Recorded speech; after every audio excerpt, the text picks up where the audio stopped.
Jadi jangan menilai saya berdasarkan perilaku orang lain. Oke? Jangan. Anda menilai saya berdasarkan perilaku saya. Perilaku saya di masa lalu di Jakarta, karena itulah yang saya kerjakan. Jadi jangan kemudian menghukum seseorang akibat perbuatan orang lain. Tidak fair, betul tidak? Mulailah adil dari diri Anda sendiri.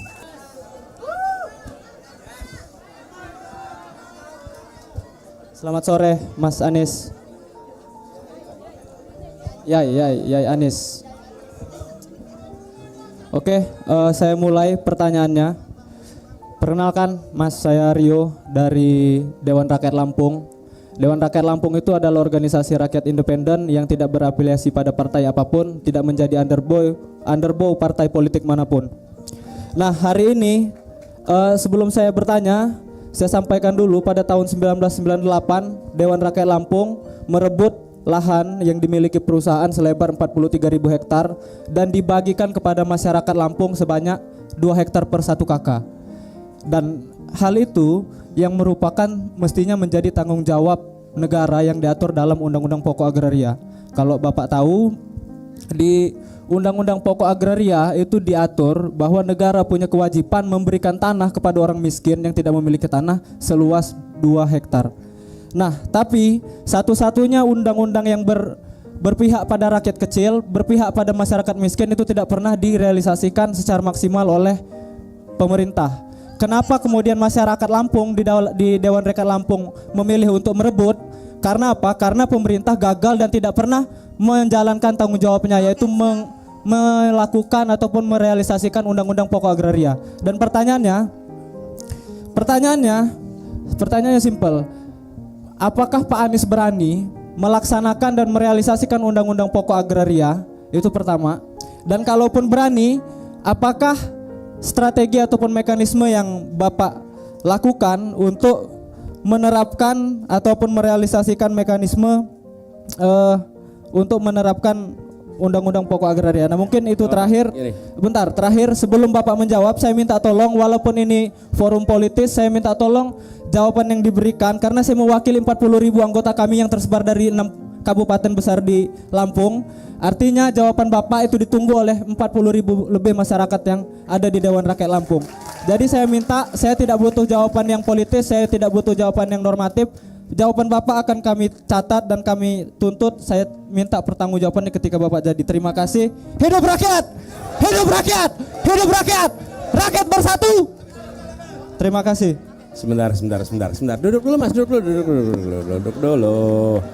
Semangat ya. Semangat. Kita ngobrol sebentar, yang relax ya. Saya mau tanya nih. Soalnya diburu-buru terus sama MC-nya. Enggak, saya malah kalau boleh nih moderator tanya sebentar.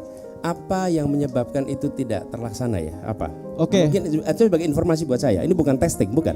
Saya pengen tahu sehingga kami mengetahui yang persoalan di perkotaan. Karena itu yang kita kerjakan di Jakarta. Tapi yang di sini saya pengen dengar.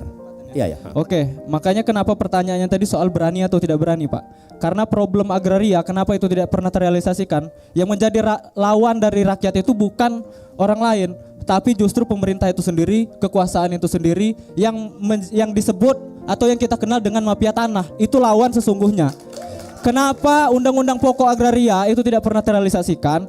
Karena politik ataupun pemerintahan itu sudah dikuasai oleh mafia tanah, oleh oligarki. Nah, pertanyaannya, hari ini kita semua tahu bahwa di republik kita bukan rahasia umum lagi, sudah menjadi rahasia umum bahwa pemerintah kita itu lebih tunduk pada orang yang punya uang, lebih tunduk pada orang-orang yang memiliki modal. Nah, ini yang menjadi lawan berat. Artinya kalau Bapak berani menerapkan Undang-Undang Pokok Agraria, Bapak bertentangan dengan pengusaha-pengusaha seperti Tommy Winata dan kawan-kawan. Nah, pertanyaan lanjutannya, saya kasih contoh langsungnya, Pak. Walaupun di Lampung walaupun ada di Lampung, tapi datanya nanti kita kasih. Misal di Rempang kemarin, di mana posisi pemerintah saat 7.000 lebih masyarakat itu harus digusur dari tanah yang tempat dia lahir, tempat dia hidup, tempat dia menggantungkan hidup. Pemerintah tidak ada, pemerintah justru berpihak pada Tommy Winata dan perusahaannya. Di Lampung, di tanah register 40. Iya. Nggak usah Penyebabnya orasi di itu. sini. Nggak usah orasi. Enggak, Cukup. ini harus detail, Pak. Kenapa? Karena kalau dia tidak detail, nanti jawabannya jadi politis lagi. Anda sedang berpolitik juga sekarang. Cuman Oke. tidak pakai partai. Bukan. Politik dan politis kita bedakan. Ya. Politik dan politis kita bedakan. Politik sebagai cara, politis itu sikap. Nah, ini kita bedakan Anda dulu. bukan politisi, tapi Anda sedang berpolitik. Iya, Gitu. saya tidak menyangkal bahwa saya sedang berpolitik, tapi saya tidak politis, itu dulu yang Anda kita lagi pisahin. politis banget, berjuang untuk rakyat tuh nggak politis. Iya. Gimana? Oke. Nah, iya dong. Oke, gitu, Pak. Jangan pernah malu untuk mengatakan ini perjuangan politik, karena sesungguhnya perjuangan politik. Udah cukup. Oke, silakan. Itu Sekarang tadi, saya Pak. jawab ya. Apa ya, Pak ya? Ingat kan Gini, apa tadi Saya kisi-kisinya? ingin sampaikan, kalau ya teman-teman nih, tadi dibilang tuh, saya tidak berencana untuk memerangi pihak manapun. Saya berencana untuk menegakkan keadilan. Saya berencana untuk menghadirkan keadilan. Jadi tidak dimulai dengan saya harus memusuhi si A, saya harus memusuhi si B. Tidak. Tapi berencana menegakkan keadilan. Dan itu juga yang dikerjakan di Jakarta. Jadi saya mau menyampaikan bahwa kalau soal berani atau tidak, siapapun bila dia melanggar hukum, bila dia justru merusak keadilan, maka dia harus dilawan. Dan saya beri contoh. Upah buruh di Jakarta. Upah buruh di Jakarta itu menurut aturan yang dibuat oleh Omnibus Law, kenaikannya hanya di bawah 1%. Rata-rata di Jakarta kenaikan upah buruh itu 8%. Saya sebagai gubernur, kalau kita mengikuti aturan ditetapkan oleh Omnibus, maka saya hanya memberikan kenaikan itu di bawah 1%. Apa yang dikerjakan? Kami membuat aturan di mana kenaikannya sesuai dengan yang ada selama ini. Itu berhadapan dengan semua korporasi di Jakarta. Oke? Tapi apa yang dikerjakan? Kami ingin menghadirkan rasa keadilan. Ini bukan soal melawan perusahaan atau tidak. Kita tidak perlu menjadi pembenci satu orang, dua orang. Tapi kita harus memperjuangkan keadilan. Nah, jadi dalam konteks itu, insya Allah kita akan tegakkan keadilan. Kita jalankan reform. Dan kami melakukan di Jakarta dengan gugus tugas. Kita membentuk gugus tugas untuk reformasi agraria. Dan yang diundang siapa? Yang diundang itu adalah aktivis-aktivis reformasi agraria. Dan pakar-pakar agraria masuk di dalam gugus tugas. Jadi aktivisnya nggak usah rame-rame di luar. Aktivisnya ikut dalam merumuskan kebijakan supaya timbul keadilan. Perdebatannya di situ. Dan di situ kemudian didiskusikan caranya. Dan itu juga yang kami kerjakan. Saya beri contoh, ada satu tempat namanya Tanah Merah.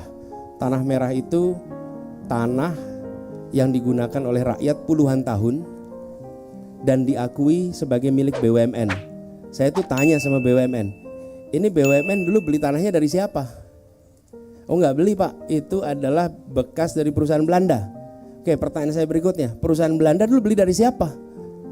Memang ada perusahaan Belanda beli dari rakyat? Nggak ada lah, dia datang ke sini dia garis-garisin aja tuh. Pertanyaannya, untuk apa merdeka kalau rakyat itu tidak bisa dikembalikan kepada rakyat tanahnya?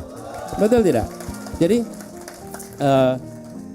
Bung Rio, filosofi kami itu keadilan dan tidak diungkapkan dalam kemarahan, tidak diungkapkan dengan kebencian, sehingga kita berbicara dengan siapapun itu tenang, termasuk dengan pengusaha. Ketika pengusaha itu rame ketika kenaikan UMP, maka apa yang terjadi? Ya disampaikan, ini argumennya, ini mereka akhirnya apa? Ya bisa terima juga, kira-kira begitu. Ya. Nanggepin terakhir aja. Saya sepakat bahwa tidak ada yang perlu dimusuhi, tapi ini saya cuma menekankan soal keberpihakan. Bahkan Bapak Jokowi sebelum dia jadi juga, dia bilang bahwa dia berpihak pada orang kecil. Bahwa pemerintah sebelumnya juga bicara mereka mau menegakkan keadilan. Nah, saya mau menegaskan Pak, menegakkan keadilan dengan merampas tanah rakyat itu adalah cara yang salah dan itu dilakukan bertahun-tahun oleh pemerintahan kita. Nah, itu yang mau saya tegaskan. Kenapa dia pertanyaannya berani atau tidak berani? Bapak, makanya saya tuntut dengan tegas, Bapak berani atau tidak?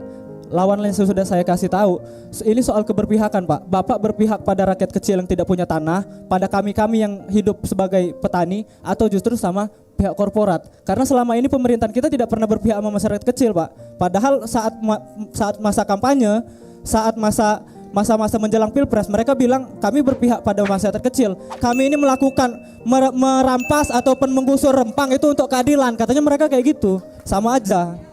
Oke. Sekarang saya jawab ya. Mic-nya dikembaliin nggak apa-apa. Gini, saya jawab. Ketika saya berjanji kepada warga, waktu itu saya menandatangani kontrak dengan warga. Kontrak itu saya tuntaskan. Bahkan warganya itu bilang, Pak Anies, dulu ada calon gubernur ke sini, tanda tangan kontrak, tapi belum selesai kontraknya, sudah tidak lagi jadi gubernur. Oke? Jadi saya katakan, ini kontrak saya tanda tangani dan saya berkomitmen 5 tahun di Jakarta. Lalu komitmen itu saya jalani. Jadi jangan menilai saya berdasarkan perilaku orang lain. Oke? Jangan. Anda menilai saya berdasarkan perilaku saya.